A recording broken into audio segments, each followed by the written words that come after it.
Hi scholars, and welcome to Count on Us. I am so glad you could join us today. This show will assist you with becoming a successful mathematician by helping you make sense of word problems as well as gaining a better understanding of mathematical concepts. You will learn so much by watching the show. I'm excited. Are you excited? Let's get started. 4, 3, 2, 1.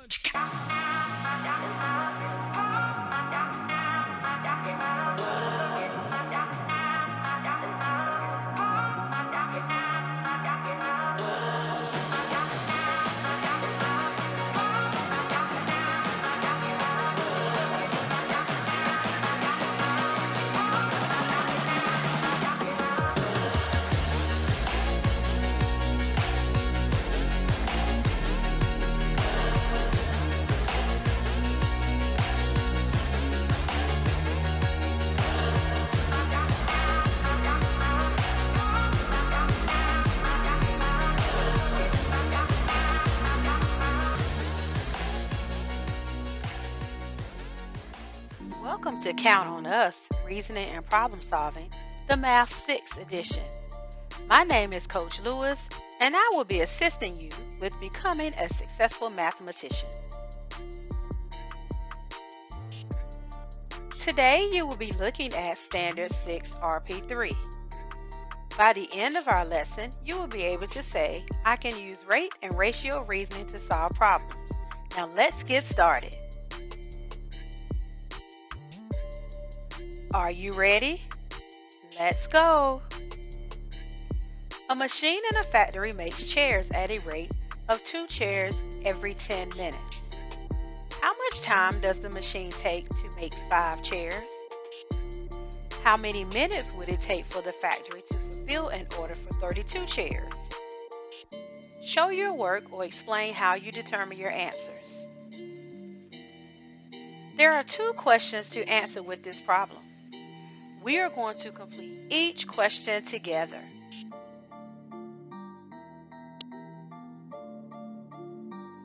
From the problem, we see the machine makes chairs at a rate of 2 chairs every 10 minutes. We know that a rate is a ratio that compares 2 quantities with different units. So the first question is asking us to find the time it takes to make 5 chairs. There are a few ways we can answer this question. However, we are going to create a double number line to assist with answering the question. The first number line is going to represent chairs. We need to count by 2s because the rate is 2 chairs every 10 minutes, which means that the second number line is going to be counting by 10s, and it's going to stand for the minutes. The ratio is 2 tenths.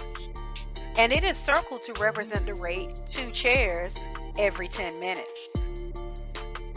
Using our double number line, let's find where 5 chairs will be represented. Well, 5 is between the numbers 4 and 6. And the number of minutes that correspond to 5 is 25 because it is between 20 and 30. This means that it takes 25 minutes for the machine to make 5 chairs.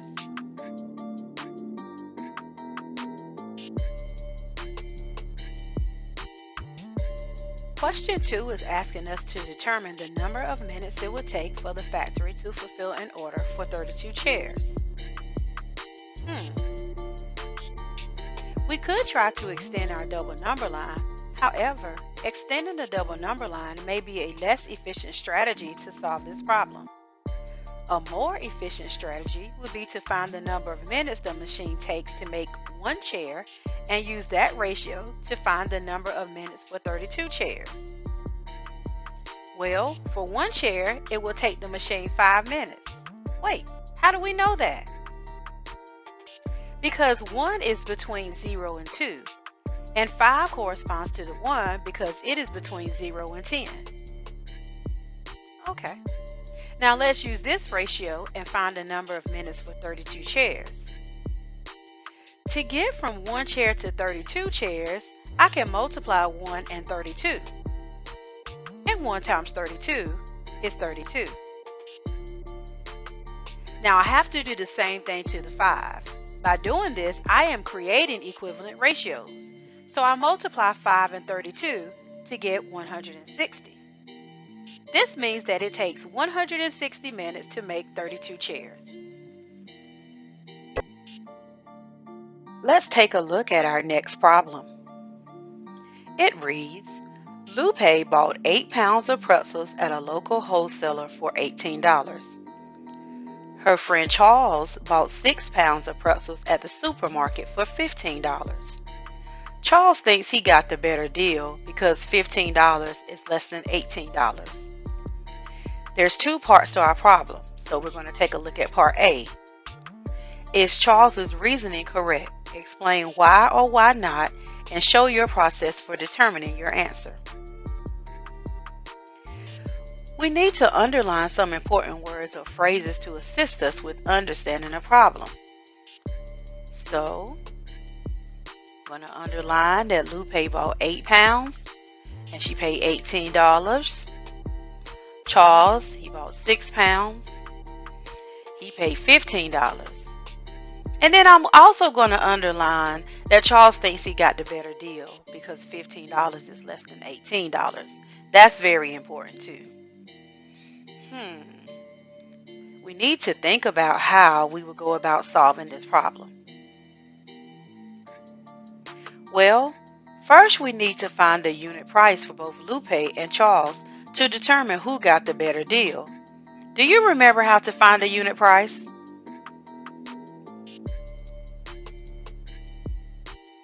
That's correct. To find the unit price, we need to divide the amount of money paid by the number of pounds to find the cost of 1 pound of pretzels. So when we're looking at unit price, we're only looking for the price or the cost for 1. So let's try to find what Lupe's unit price for her pretzels would be. Well, she paid $18 for 8 pounds. So that is going to be $18 divided by 8. So we now need to see how many times will 8 go into 18. Well, 8 will go into 18 2 and 2/25 times. If we think about that in terms of money, that is going to be $2.25. So Lupe's unit price is $2.25 per pound. Now we do the exact same thing for Charles. Well, Charles paid $15 for 6 pounds of pretzels. So we would need to divide. We need to see how many times will 6 go into 15. Well, 6 will go into 15 2 and 5/10 times. Well, when we think about that in terms of money, that is going to be $2.50. We have to add the 0 after the 5 since we're talking about money. So that's going to be $2.50 per pound for Charles. Now let's compare the unit price for both Lupe and Charles. Lupe paid $2.25 per pound. Charles paid $2.50 per pound. Therefore, Charles paid more money per pound than Lupe paid. This means that Charles' reasoning is not correct. Even though $15 is less than $18, it is not the better deal. So Charles did not get the better deal because he paid more per pound than Lupe paid. Part B of the problem reads, how much would Charles have spent at the supermarket if he had purchased the same amount of pretzels as Lupe bought at the wholesaler? Show your work or explain your answer.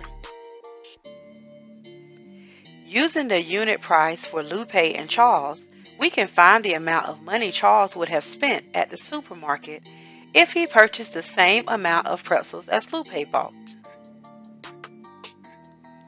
We know that Charles purchased his pretzels at $2.50 per pound.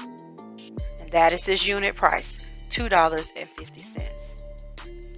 Going back to the problem, we see that Lupe purchased 8 pounds of pretzels. This means that we would have to multiply. So we multiply Charles's price per pound which is $2.50, by 8, which is the amount of pounds Lupe bought. And $2.50 times 8 is equal to $20. The reason why we had to use 8 is because in the problem it's asking us how much would Charles have spent at the supermarket if he had purchased the same amount of pretzels as Lupe. And we see that Lupe purchased 8 pounds. So that's why we multiply $2.50 by 8 to get $20. Therefore, Charles would have spent $20 if he purchased the same amount of pretzels as Lupe. Let's review what we accomplished today. Our goal was I can use rate and ratio reasoning to solve problems. Well, how do we do that? That's right. We use the rate of 2 chairs every 10 minutes to determine the time for 5 chairs and the time for 32 chairs. That was our first problem. And in our second problem, we compared the unit prices for pretzels to find out whether Charles or Lupe got the better deal. Good job! Congratulations! You are awesome! That's our show today for 6th grade. 7th grade will be coming up next, so stay tuned and remember, you can count on. Welcome back to Count on Us. I'm Coach Hubbard and I'm excited we're working together this school year. We're now back on the air supporting 3rd through 5th grade math learning on Monday afternoons and 6th through 8th grade math learning on Wednesday afternoons. Shows air from 5 to 5:30 p.m. Shows will focus on specific grade level standards and problem-solving strategies to help you develop into successful mathematicians. Hi 7th graders, it's Coach Hubbard. Today we're going to look at the relationship between distance and gas usage on a graph. Right now, I'm at Exxon gas station.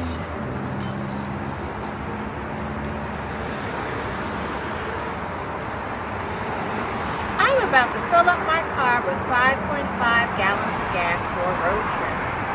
How many miles can I drive on 5.5 gallons of gas? Let's think about it. What math would be involved in solving that problem? By the end of today, you will be able to interpret a graph with 2 quantities and determine if there is a proportional relationship. So let's get started. Here's my graph I've been using to track my gas usage. Do you think the graph represents a proportional relationship between the distance and gas usage? I really don't know. Well, I think we need to look at the map. Let's zoom in on the graph. If the points on a straight line go through the origin, the graph represents a proportional relationship. That's one way to check for proportionality, but let's conduct one more check just to make sure there's a proportional relationship between the distance and gas usage. Now let's check the points on the graph. Grab some scratch paper. We're going to write down the coordinates for each point from the graph. Are you ready? All right, let's begin. My car travels 20 miles on 1 gallon of gas, 40 miles on 2 gallons of gas, and 60 miles on 3 gallons of gas.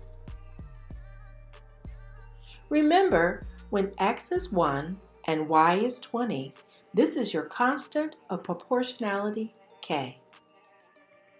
If we look at the unit rate, we're looking at the amount of gas used compared to the distance driven in miles. So we've just found out that I can drive 20 miles per gallon. So let's check the other ratios for proportionality. Create a table of values on your paper using the coordinate pairs. Do you see a pattern?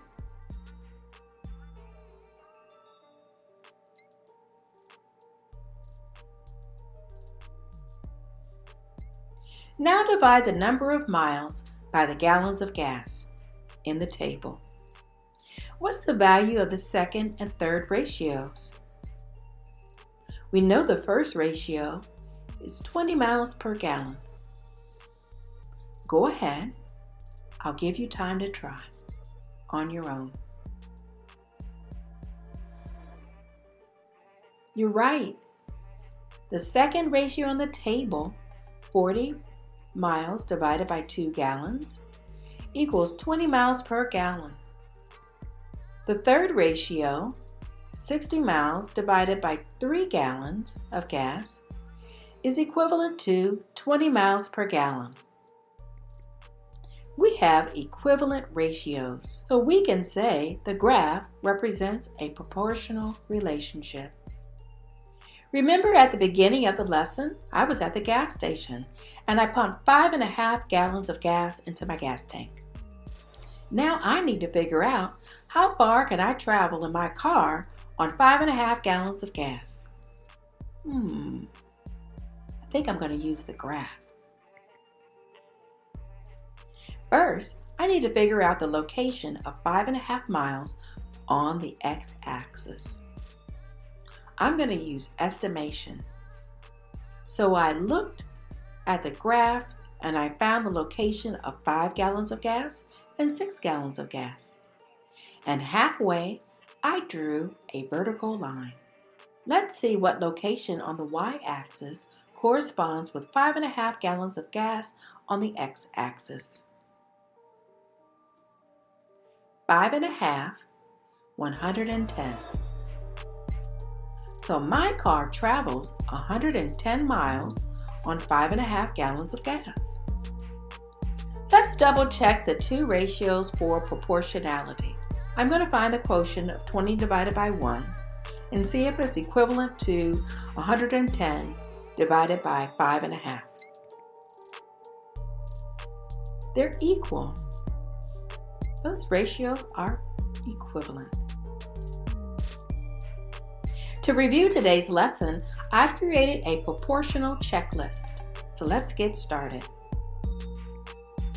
Number 1, always check to see if the graph is a straight line that passes through the origin 0, 0.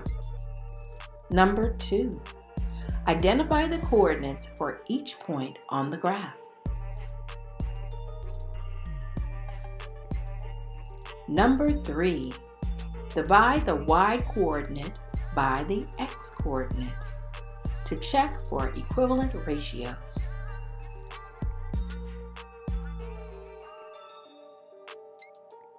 That's it for 7th grade today. The next segment will be for 8th grade students. See you next time. Welcome back to Count on Us. I am Coach Wyndham here with your 8th grade content on reasoning and modeling. I have some very helpful problem-solving strategies that I want to share with you. Our lesson for today addresses concepts in geometry. So let's get started.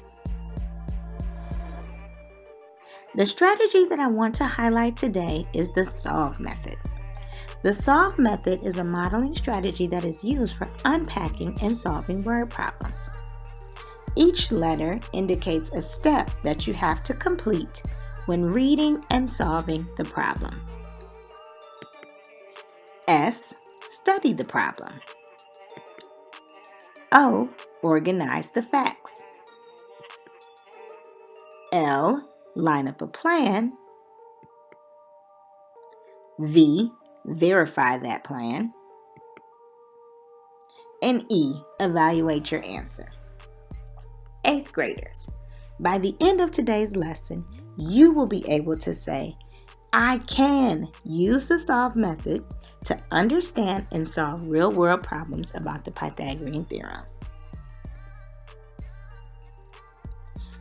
Let's take a look at the first step, S. When we ask the problem, we are reading with a purpose. I am asking myself, is this information important? Are there any directions that I need to pay attention to? Are there any numbers or images that I need to pay attention to? When a problem has a picture, you want to make sure that you examine it. I always make note of the image that is provided. In this image, I see a ladder leaning against a building that is creating a right triangle. The ladder seems to create the hypotenuse of the triangle, and the distance between the ladder and the building represents a leg of the triangle. The height of the building is another leg of my right triangle. After examining the image, I take a look at the actual prompt or text. I am looking for questions or directions. It reads, how tall is the building? Show or explain your answer using words, numbers, and/or symbols in your explanation. I see the question, how tall is the building? And the directions to use words, numbers, and/or symbols in my explanation. It is important to follow all directions and answer all questions to ensure that I get full credit for my answer.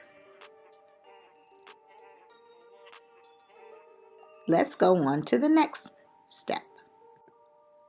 O. When we O the problem, we are identifying important information. As I am reading, I am asking myself, are there any numbers that I need to pay attention to?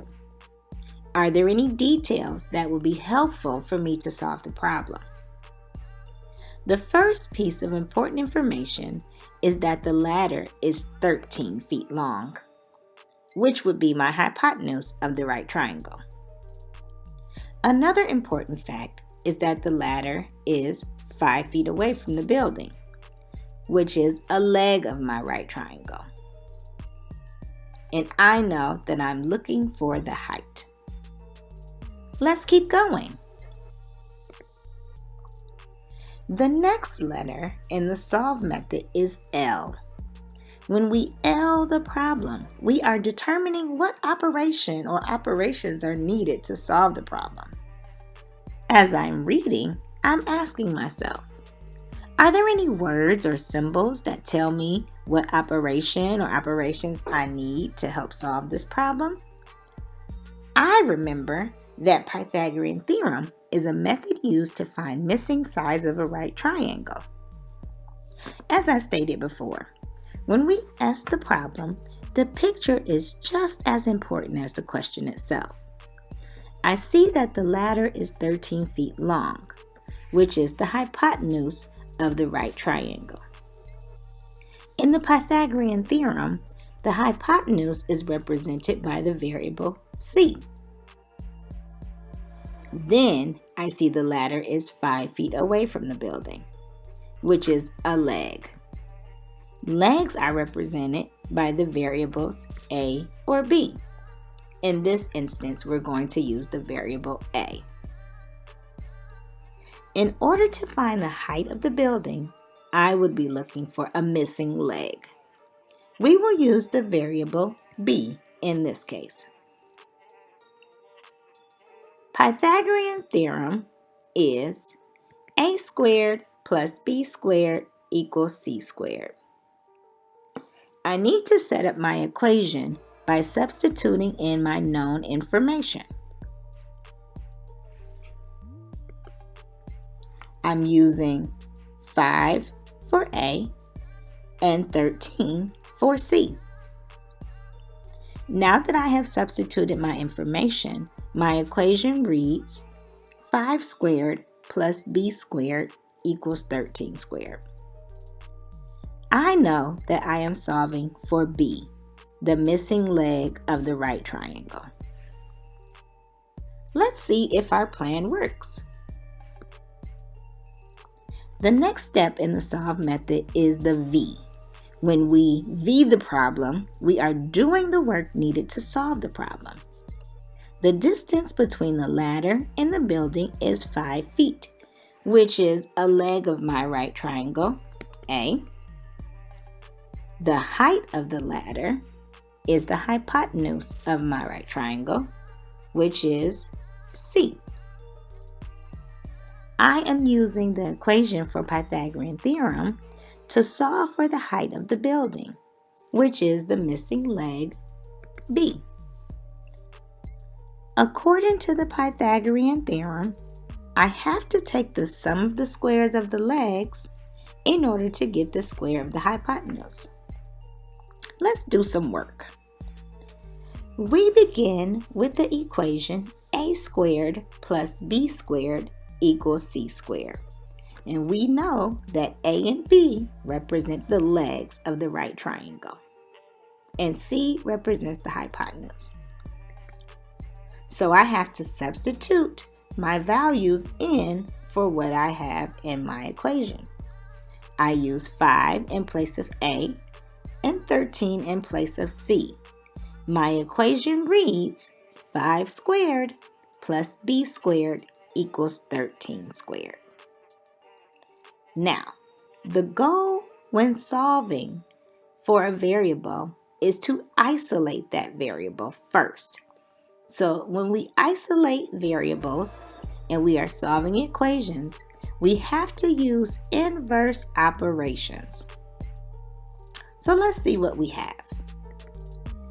5 squared equals 25, and 13 squared equals 169. So 25 plus b squared equals 169. Like I said before, the goal is to isolate the variable. In order to do that, we must use inverse operations. So the next thing I'm going to do is subtract 25 from both sides of my equation. 25 minus 25 would give me a 0 pair. And 169 minus 25 will give me 144. So that means b squared equals 144. Now we still haven't solved for b. And I know that the inverse of squaring a number would be to take the square root. So what do we have to do? Take the square root of both sides of the equation. The square root of b squared and the square root of 144. The square root of b squared is b, and the square root of 144 is 12. So that means b equals 12. If we were to put it back into our problem, we would see that the height of the building is 12 feet tall. Let's keep going. The last and final step in the solve method is E. Examine your answer. When we E the problem, we ask ourselves, does my solution make sense? And is my answer accurate? This step involves you checking your work. I decided to check my work by substituting my values in for my variables. Let's see if that works. 5 squared plus 12 squared equals 13 squared. 5 squared is 25, 12 squared is 144, and 13 squared is 169. Does 25 plus 144 equal 169? Yes, it does. Turns out that my answers are not only reasonable, but also accurate. We solved the problem correctly. Great job, scholars. Let's review. Today, we used the solve method to unpack and solve real-world problems about the Pythagorean theorem. The solve method is a very helpful strategy for you to unpack problems and solve them. It can be very useful for many different word problems. So that's our show for 8th grade today. We hope to see you back next week. Remember, you can always count on us.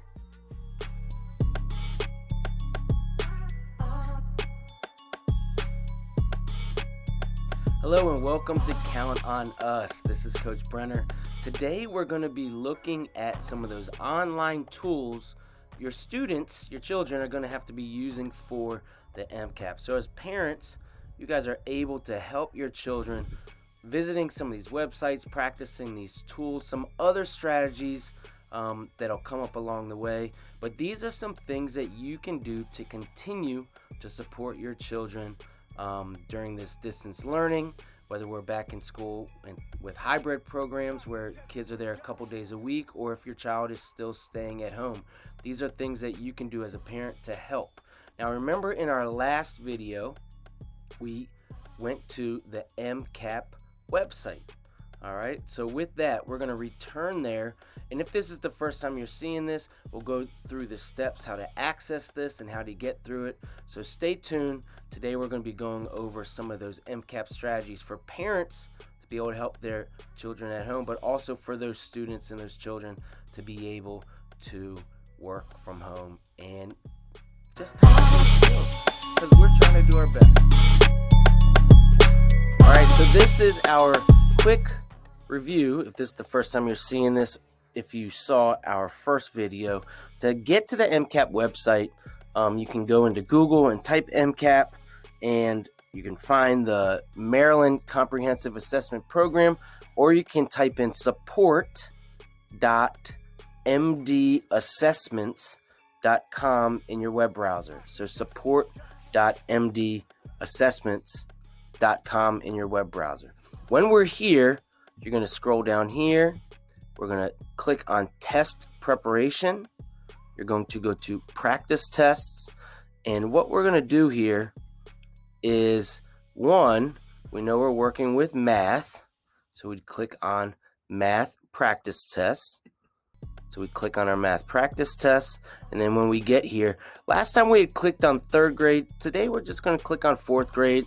They're going to be the same tools when we're going through this. So click on 4th grade, and we are going to sign in and go from there. All right, so once you clicked on that grade 4 computer-based test, it takes you to this page. And I'm just going to type in my guest name, Coach Brenner. Notice here, it lets you know how many questions are in each section. All right, so this is going to be the same format as your child's test. They'll take one section at a time.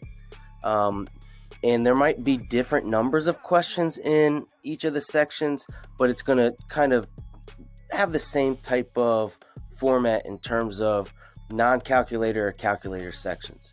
So we hit start here. This is where you're going to be able to see that it's a non-calculator section. Read each question, follow the directions. These are the directions that the teacher will be reading to your child. All right, so now we're here. So what I wanted to show you is, one, we have multiple choice questions. We know how to go from question to question by hitting this arrow button. Some questions, it might say select 2 answers, and look, there's a highlighting tool if I go over top of it to make sure that I do that.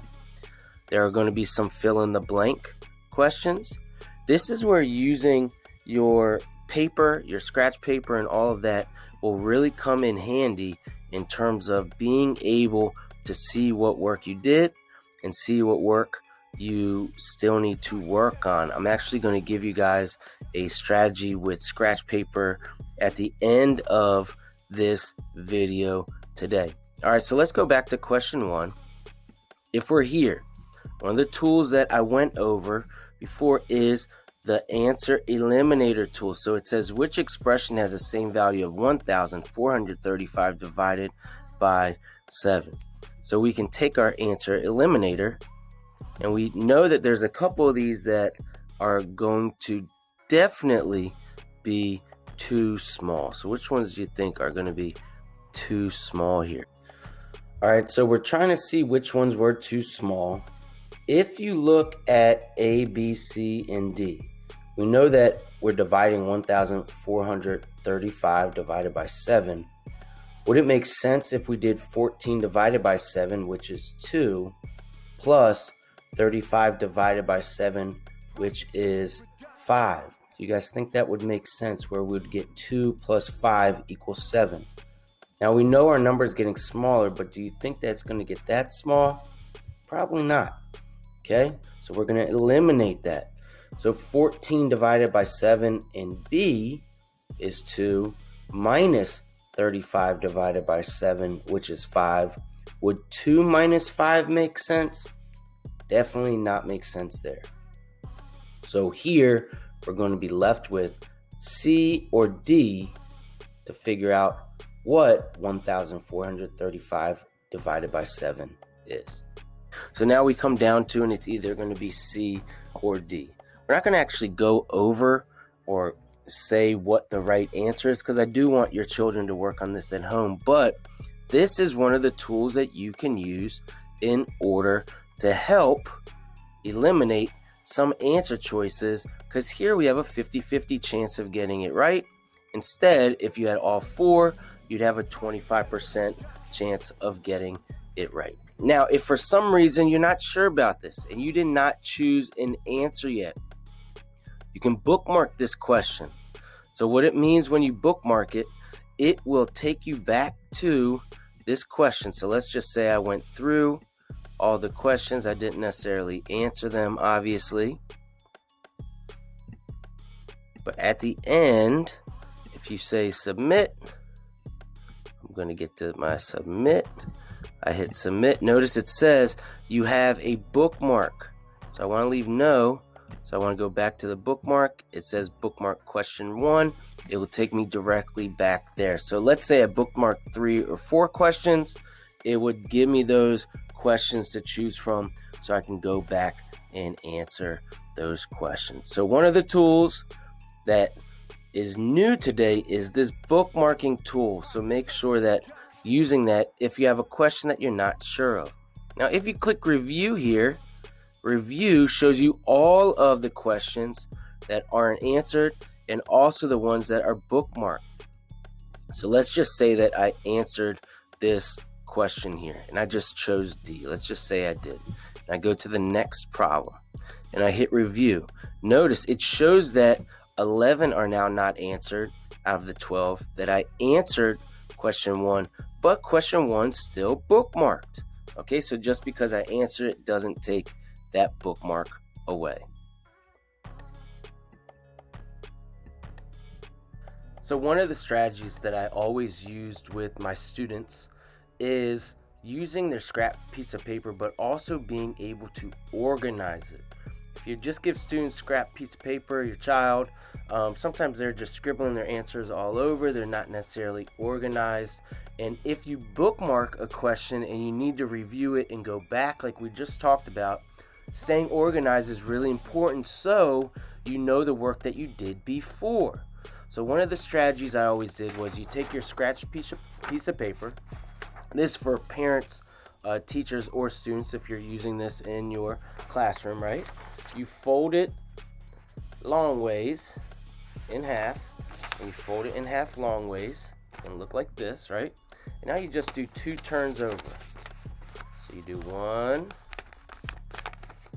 crease it, and another one.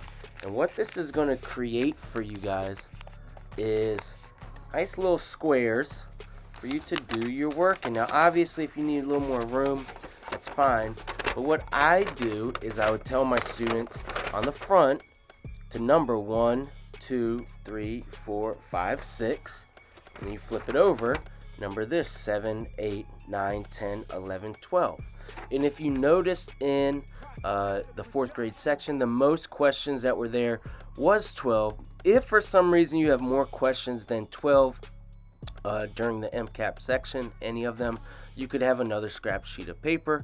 Just like here, you might need more than one scratch sheet of paper just because the question might take a little bit more space.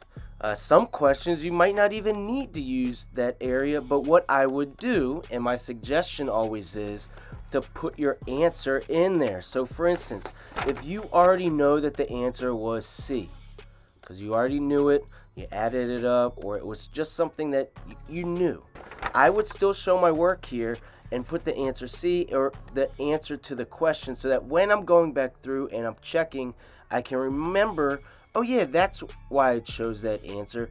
That was the specific question, right, on question 4, question 3, vice versa. So it's much easier to stay organized. So this is one of those little just routines that I would always get my kids into doing when we're doing anything with practice MCAP, practice test taking, because that organizational skill, whether they're taking it in school or taking it at home, is important for them to go back to, especially if they bookmark one of those questions and they needed to go back and change their answer. So, what do you think about that? What do you think some of these strategies? Not only some of the strategies during the test that you have to know on the computer, but some at home. We're going to be giving you some of these things over the next couple weeks just to prepare you and your child at home so that they can do their best on the test. Thank you guys for tuning in to another special Count on Us edition where we're helping parents at home along with their children and their students to make sure that they are as prepared as possible when it comes to the MCAP assessment. Let's just do a quick review. We started off with how to access the website, how to type it into the web browser, and we also went through one of the tools, which is bookmarking. So with bookmarking, it reminds students that they can go back to that question before they submit their answers. Now, to coincide with bookmarking, we created our paper with our scratch paper folded up, numbered it to make sure that when we're going back with that bookmark, we're organized enough to know where our prior work was when we are reviewing that question and making sure we are coming up with the best possible answer, and hopefully it's correct when we're submitting those responses. So this is Coach Brenner signing off for this Count on Us edition for MCAP support. See you guys next time. 4, 3, 2, 1.